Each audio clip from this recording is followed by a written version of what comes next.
লামিয়া, কোথায় তুমি? বলো। আমি বাসায়। দুপুর খাইছো?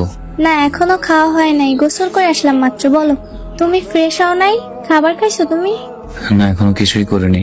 একটা হেল্প লাগবে লামিয়া। কি বলো? কিভাবে যে বলবো, অনেক বিপাকে পড়ে তোমার কাছে হেল্প চাইতে হচ্ছে। কোন মুখ নিয়ে বলবো বুঝি না, বাট তবুও বলি।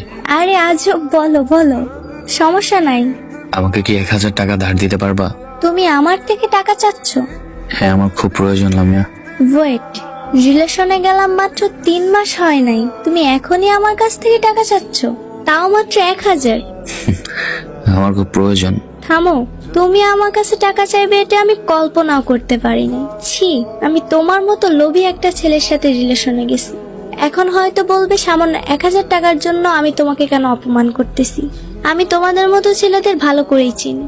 আজকে সামান্য, কালকে আরেকটু বেশি, আবার আরেকদিন এত হাজার, ইত্যাদি। তোমাদের মতো লোভী ছেলেদের আমি ভালো করেই চিনি। নিজের প্রতি ঘৃণা হচ্ছে যে আমি তোমার মতো একটা ছেলের সাথে এই কয়দিন রিলেশনে ছিলাম। লজ্জা হচ্ছে আমার নিজের চয়েজের প্রতি। আর কোনোদিন SMS দিবা না আমাকে, দেখা তো দূরের কথা। শেষ আবদার এতটুকু তোমার কাছে, তুমি আমাকে ব্লক করিও না। আমি তোমাকে SMS ও দিব না, প্লিজ। ঠিক আছে।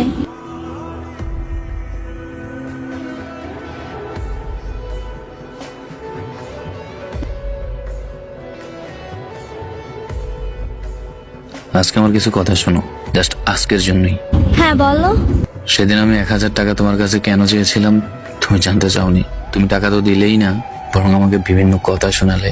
আজকে তোমাকে সব বলবো, কেন সেদিন সবকিছু রেখে নিজের লজ্জাকে গোপন করে সামান্য 1000 টাকার জন্য আমি তোমার কাছে হাত পেতেছিলাম।